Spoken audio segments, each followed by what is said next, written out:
महबूबन विधियूं आहिनि मन में मुहारूं। दोस्तों हींअर इन यादगार महफ़िल जो 6 कलाम ॿुधंदासीं। दोस्तों इन कलाम जा शाइर आहिनि नियाज़ हुसैन।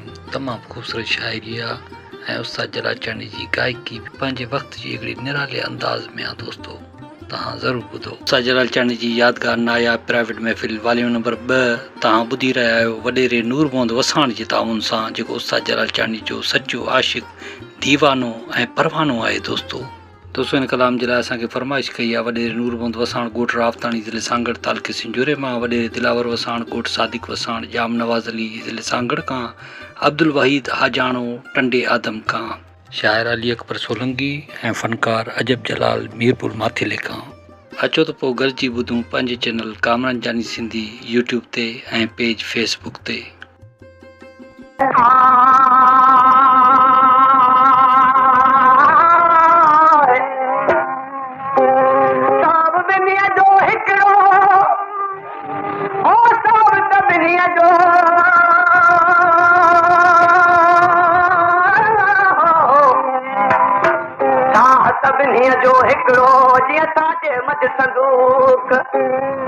मन में पोखम मिसरी अदान तन में पोखम तू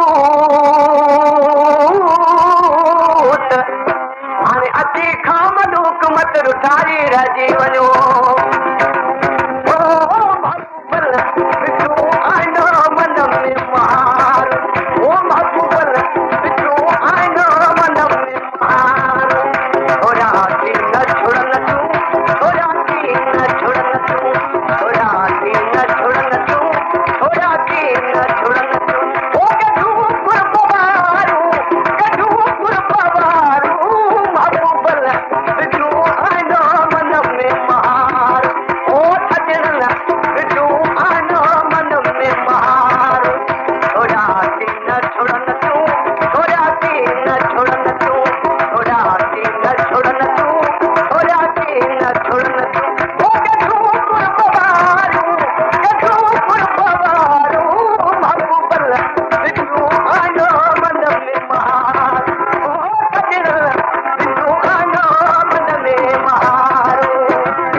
पेशकेश कामरान जानी सिंधी।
पेशकेश कामरान जानी सिंधी।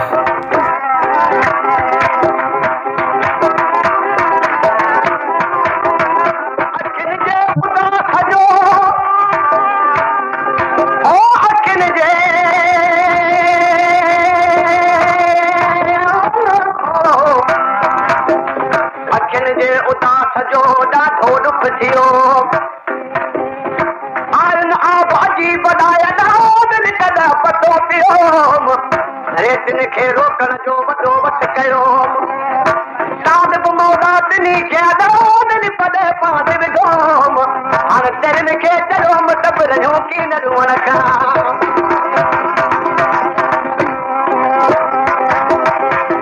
उथड़ीअ खे सोबत जी आरीअ खे उल्फत जी हरिय के सोबत जी आर्य के उल्फत जी हरिय के सोबत जी आर्य के उल्फत जी सदी में मोहब्बत जी सदी में मोहब्बत जी सदी में मोहब्बत जी सदी में मोहब्बत जी ओ घड़ी की गारू घड़ी की गारू महबूबल तू आनो मन में बहार महबूब